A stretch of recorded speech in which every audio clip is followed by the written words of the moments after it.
तो लाल बटन को दबा के चैनल को सब्सक्राइब जरूर करें और साथ में बेल आइकन को दबाना ना भूलें।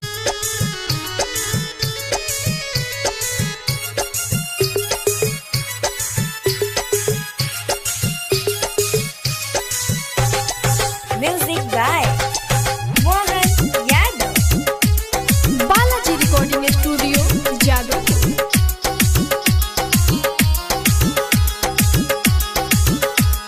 फेंक दो निशानी सारा प्यार वाला, फेंक दो निशानी सारा प्यार वाला, शादी भइल भइल भतार वाला।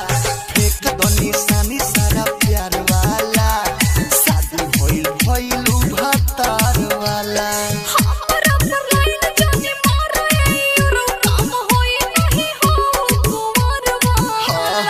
फेंक दो निशानी सारा प्यार वाला, फेंक दो निशानी सारा प्यार वाला, शादी भइल भइल भतार वाला।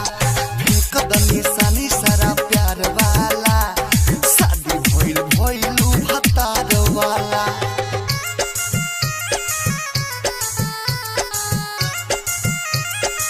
म्यूजिक बाय डीजे मोहन,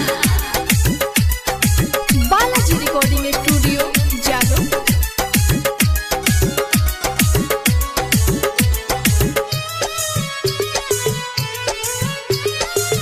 पान के पतई जैसन हरिहर रही ह पियावा के घरवा में। हो पान के पतई जैसन हरिहर रही ह पियावा के घरवा में। कब कब मिलली हो हमरा से दूरी, ओई हो जब नहीं हरवा में। जनतानी तोहरा के ससुरो में ना हो भुलाइले, घरवा बसावे के खातिर कसहु दिल के मनाइले। बात खाली कोरेलू बेकार वाला, बात खाली कोरेलू बेकार वाला, शादी भइल भइल भतार वाला। फेंक दो निशानी सारा प्यार वाला, शादी भइल भइल भतार वाला।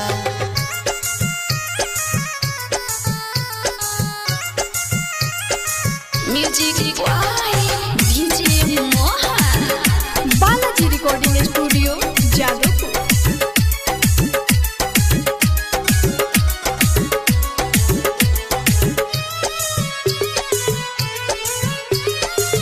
एको बेर ना सोचलू ए गोरी, होई कौन दासा हो।